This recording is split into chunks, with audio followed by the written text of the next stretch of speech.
اور ٹھنڈی ہوتی نظر نہیں آتی۔ فلسطین کا غزہ کھنڈر بن گیا،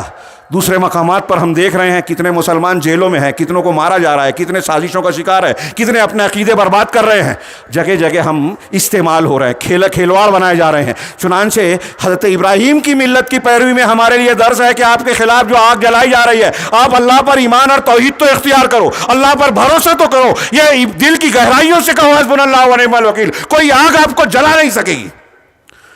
حضرت ابراہیم علیہ السلام نے اللہ کے لیے گھر چھوڑا، بیوی کے ساتھ اکیلے نکلے ہیں، بادشاہ نے گرفتار کیا، بری نظر سے ہاتھ بڑھایا، اللہ نے زمین میں دھسا دیا، ابراہیم علیہ السلام کی عزت کی حفاظت کی، عزت کی حفاظت کی۔ غور کیجئے ہاں کہ اگر اکیلے بھی ہیں، طاقت نہیں ہے، بہت بڑی سیاسی قوت، ڈگری نہیں ہے، یہ نہیں ہے، وہ نہیں ہے، ایمان ہے، اللہ پر بھروسہ ہے، بادشاہ کی طاقت سے اللہ نے عزت بچائی۔ آج ہماری عزتیں محفوظ ہیں، ہماری مسجدیں محفوظ ہیں، مدارس پر بلڈوزر چل رہے ہیں، سیل لگ رہی ہے، تالے لگ رہے ہیں، ہم چیخ چلا رہے ہیں۔ میں یہ عرض کرنا چاہتا ہوں کہ ہمارے جو اجتماعی انفرادی جتنے بھی مسائل ہیں ان کا حل ملت ابراہیمی کی پیروی میں ہے۔ یہ تہوار ہمیں اس کا سبق دیتا ہے۔ اللہ رب العالمین سے دعا ہے کہ وہ ہمیں ملت ابراہیمی کا سچا پیروکار بنائے، اور آج جو ہم شعائر اسلام کے ادائیگی کرنے جا رہے ہیں، یعنی یہاں حاضر ہونے کے بعد جو قربانی کے عمل کو انجام دینے جا رہے ہیں، پروردگار اس قربانی میں ہمیں سچا تقوی اور اخلاص عطا فرما۔ لن ینال اللہ لحومها ولا دماؤها ولکن ینالہ التقوی منکم، تمہاری قربانی کے گوشت اور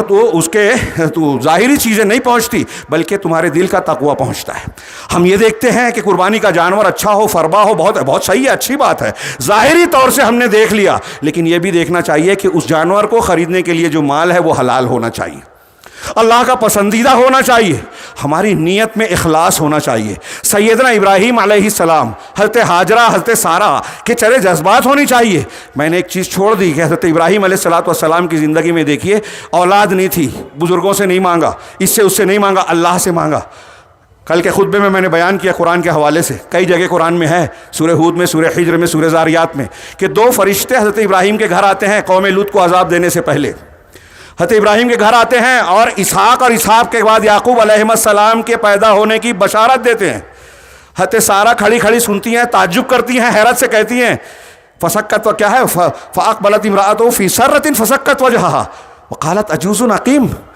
کہ میں بوڑھی ہوں، بانجھ ہوں، اور سورہ ہود میں کہا کہ وہذا بالی شیخا، یہ میرے شوہر بھی بڑھاپے میں ہیں، کیا اس کے بعد اولاد ہوگی؟ فرشتوں نے کہا کیا اللہ کے حکم سے تم کو تعجب ہے؟ اللہ کا یہ فیصلہ ہو چکا ہے۔ خوشی دونوں کو ہوئی۔ آپ غور کیجئے کہ آپ اگر صحیح ہوں گے، ابراہیمی ملت کے پیروکار ہوں گے، تو فرشتے گھر آ کے آپ کو بشارت دیں گے۔ حضرت ابراہیم علیہ السلام کے گھر فرشتے آئے اور بشارت دی، اور بڑھاپے میں اولاد دی۔ یہ حضرت ابراہیم کا معجزہ تھا، حضرت سارہ علیہ السلام کی کرامت تھی، جو قرآن میں بیان کی گئی ہے کہ بڑھاپے میں جب اولاد سے نا امیدی ہو گئی، اولاد دی گئی، لہٰذا ہم کو اگر اولاد چاہیے، روزگار چاہیے، پریشانیوں سے، بیماریوں سے علاج، شفا اور چھٹکارا چاہیے، تو ملت ابراہیمی کے پیروکار بنے، اللہ سے مانگیں۔ اللہ رب العالمین اپنے سچے بندوں کے اٹھے ہوئے ہاتھ کو خالی لوٹانے سے شرماتا ہے۔ آئیے ہم اور آپ اللہ کے جناب میں ہاتھ اٹھائیں اور اللہ سے دعا کریں، اللہم صلی علی محمد وعلی آل محمد کما صلیت علی ابراہیم وعلی آل ابراہیم انک حمید مجید، اللہم بارک علی محمد وعلی آل محمد کما بارکت علی ابراہیم وعلی آل ابراہیم انک حمید مجید۔ اے اللہ ہماری قربانی کو شرف قبولیت عطا فرما، ہمارے اندر اخلاص دے، توحید دے، ہمیں اس اخلاص اور توحید کی برکت سے زندگی کے ہر معاملے، اپنے زندگی کے تمام معاملات کو سنوارنے، سدھارنے کی توفیق دے، گناہوں سے تیرے جناب میں رجوع اور توبہ کرنے کی توفیق دے، ہمارے تمام گناہوں کو ظاہر ہو، باطن ہو، چھوٹے ہوں، بڑے ہوں، یہاں جتنے لوگ ہیں ان سب کی طرف سے ہم دعا کرتے ہیں پروردگار کہ سارے لوگوں کے گناہوں کو معاف فرما دے، بخشش فرما دے۔ ہم گنہگار ہیں، خطا کار ہیں، لیکن تیرے ہی بندے ہیں،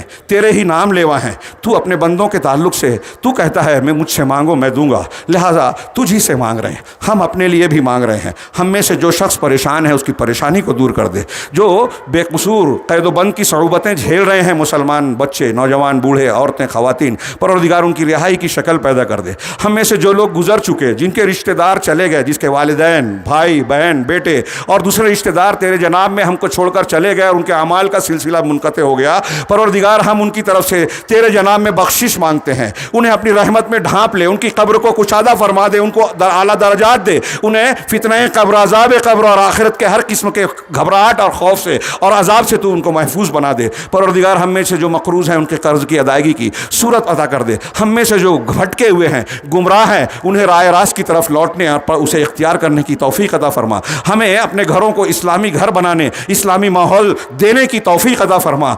ہم سے جو بھی غلطیاں ہوئی ہیں اور ان غلطیوں کے عوض میں پروردگار ہم مختلف قسم کی پریشانیاں، مصیبتیں، دشمنوں کا تسلط جھیل رہے ہیں، پروردگار اس سے تو ہمیں آزاد فرما، اس سے تو ہمیں جو ہے نجات دے اور چھٹکارا عطا فرما۔ اے اللہ ہمارے ہر گناہ کو بخش دے، ہماری ہر مصیبت کو دور کر دے، ہم میں سے جو زندہ مردہ ہیں ان تمام کی بخشش فرما دے، ہر مقروض کے قرض کی ادائیگی کی شکل فرما دے۔ اللہم اغفر لنا وللمؤمنین والمؤمنات والمسلمین والمسلمات وألف بين قلوبهم وأصلح ذات بينهم وانصرهم على عدوك وعدوهم اللهم لعن الكفرة الذين يصدون عن سبيلك ويكذبون رسلك ويقاتلون أولياءك اللهم خالف بين كلمتهم وزلزل أقدامهم وشتت شملهم وفرق جمعهم وأنزل بهم بأسك الذي لا ترده عن القوم المجرمين اللهم اقسم لنا من خشيتك ما يحول بيننا وبين معاصيك ومن طاعتك ما تبلغنا به جنتك ومن اليقين ما تهون به علينا مصائب الدنيا ومتعنا بأسماعنا وأبصارنا وقوتنا ما أحييتنا واجعله الوارث منا واجعل ثأرنا على من ظلمنا وانصرنا على من أعدانا ولا تجعل مصيبتنا في ديننا ولا تجعل الدنيا أكبر همنا ولا مبلغ علمنا ولا تسلط علينا من لا يرحمنا اللهم إنا نسألك من الخير كله عاجله وآجله ما علمنا منه وما لم نعلم ونعوذ بك من الشر كله عاجله وآجله ما علمنا منه وما لم نعلم اللهم إنا نسألك ما سألك به عبدك ونبيك ونعوذ بك من شر ما عاذ به عبدك ونبيك اللهم إنا نسألك الجنة اللهم إنا نسألك الجنة اللهم إنا نسألك الجنة الفردوس اللهم إنا نسألك الجنة وما قرب إليها من قول أو عمل اللهم إنا نعوذ بك من النار اللهم إنا نعوذ بك من النار وما قرب إليها من قول أو عمل اللهم إنا نسألك أن تجعل كل قضاء قضيته لنا خيرا ربنا آتنا في الدنيا حسنة وفي الآخرة حسنة وقنا عذاب النار اللهم إنا نسألك العفو والعافية في الدين والدنيا والآخرة اللهم إنا نسألك العفو والعافية في الدنيا والآخرة اللهم إنا نسألك العفو والعافية في الدنيا والآخرة ربنا آتنا في الدنيا حسنة وفي الآخرة حسنة وقنا عذاب النار ربنا لا تؤاخذنا إن نسينا أو أخطأنا ربنا ولا تحمل علينا إسرا كما حملته على الذين من قبلنا ربنا ولا تحملنا ما لا طاقة لنا به واعف عنا واغفر لنا وارحمنا أنت مولانا فانصرنا على القوم الكافرين اللهم انصر الإسلام والمسلمين في كل مكان اللهم انصر الإسلام والمسلمين في فلسطين اللهم انصر الإسلام والمسلمين في الهند اللهم انصر الإسلام والمسلمين في جميع البلاد